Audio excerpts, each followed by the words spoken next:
আমার এক বন্ধুর কাছে কিছু টাকা পাই, কিন্তু কয়েক মাস হলো ও ফোন ধরে না। তাই ওর বাবার নম্বরে ফোন দিয়ে বললাম, আমি আপনার ছেলেকে প্রচন্ড ভালোবাসি, আমি ওকে বিয়ে করতে চাই। ফোনের ওপাশ থেকে শুনলাম, নাউজুবিল্লাহ আস্তাগফিরুল্লাহ, ওই ছেলে তোর ঘরে কি বাব্বাই নাই? তুই পুলা হয়ে পুলাকে কিভাবে ভালোবাসিস?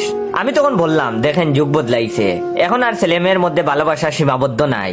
বিশ্বাস না হলে আপনার ছেলেকে বলেন, ও আমাকে পাগলের মতো ভালোবাসে, কিন্তু মুখ ফুটে আপনাকে বলতে পারছে না। ফোনের ওপাশ থেকে আবার বলতে শুনলাম, নাউজুবিল্লাহ আস্তাগফিরুল্লাহ। আর তিনি বললেন, ওই পুলা তুই কি পাবনা থেকে বলতেছস? আমি তখন বললাম, পাবনার পাগলরা কি আমার মতো জিপি থেকে রবিতে কল দিয়ে ফোনের টাকা নষ্ট করে? শুনে রাখেন, আপনি যদি আমাদের এই ভালোবাসা মেনে না নেন, তাহলে আমরা বাড়ি থেকে পালিয়ে বিয়ে করব, পরে কিন্তু আমার দোষ দিতে পারবেন না। এটা শুনে তিনি বললেন, কি বিয়া করবি? এটা আবার কেমনে সম্ভব? তখন আমি বললাম, হ্যাঁ, শুধু বিয়ে না, আমাদের ছেলে মেয়ের নামও আমরা ঠিক করে রাখছি। ছেলে হলে নাম রাখবো আক্কাস, আর মেয়ে হলে জাক্কাস। তখন তিনি বললেন, তোর কি লজ্জা বলতে কিচ্ছু নাই? ছেলে হয়ে আবার ছেলেকে ভালোবাসে কিভাবে? আর তুই কি কোনোদিন শুনছস নেগেটিভ আর নেগেটিভ বা পজিটিভ বা তার পজিটিভ মিলে কাজ হয়? বেদ্যপ পুলা।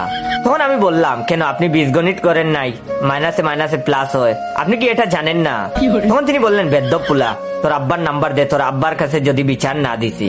ওয়েট, ভিডিওটা শেষ করার আগে আমার রিয়েল পেজ ইওর জয়কে ফলো দিয়ে রাখবেন। আপনাদের সবাইকে বলবো, দেখে শুনে আপনারা ভাইয়ের রিয়েল পেজ ইওর জয়কে ফলো দিয়ে রাখবেন। এন্ড রিয়েল পেজ থেকে ভিডিওটা দেখলে সবাই বেশি বেশি করে শেয়ার করবেন এবং আপনাদের বন্ধুদেরকে বলবেন জয় ভাইয়ের এটা রিয়েল পেজ। তখন তিনি বললেন, বেয়াদব পুলা, তোর আব্বার নাম্বার দে, তোর আব্বার কাছে যদি বিচার না দিছি। আমি তখন বললাম, আমার আব্বা আমাদের বিষয় সব জানে, বিচার দিলেও সমস্যা নাই, তিনি আমাদের মেনে নিবে। তখন তিনি বললেন, কোস কি, তোর আব্বাও জানে? তাহলে তোর দাদার কাছে বিচার দিমু, কমু তার নাতির সিস্টেমের সমস্যা আছে। আমি তখন বললাম, আমার সিস্টেম সব ঠিক আছে, বিশ্বাস না হলে আপনার ছেলেকে জিজ্ঞাসা করেন, সে তো আমার সিস্টেম দেখেই ভালোবেসেছে।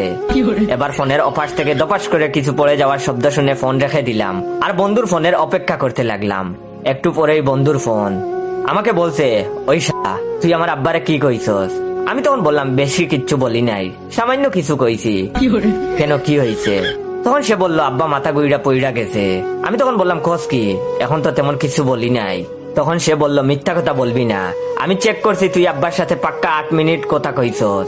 আমি তখন বললাম, হ বন্ধু, তোমার কাছে যে টাকা পাই সেইটার জন্য তোমার আব্বাকে কল দিছিলাম, তুমি তো ফোন রিসিভ করো না, তাই তোমার আব্বার কাছে টাকা চাইলাম। তখন সে বলল, তোর বিকাশ নাম্বার দে, আমি এখন টাকা দিতাছি। গল্পটা শেষ করার আগে সবাইকে আবারও বলতেছি, সবাই দেখে শুনে ভাইয়ের রিয়েল পেজ ইওর জয়কে ফলো দিয়ে রাখবেন। রিয়েল পেজ থেকে ভিডিওটা দেখতে পেলে সবাই বেশি বেশি করে শেয়ার করবেন। আপনারা দেখবেন ভাইয়ের রিয়েল পেজের চেয়ে ফেকগুলাতে লাইক কমেন্ট শেয়ার বেশি আসে, তো রিয়েল পেজ থেকে ভিডিও দেখলে সবাই বেশি বেশি করে শেয়ার করেন। আমি তখন বললাম, টাকা নেওয়ার সময় মনে আসছিল না, এই নাম্বার থেকে বিকাশ করে দিছিলাম,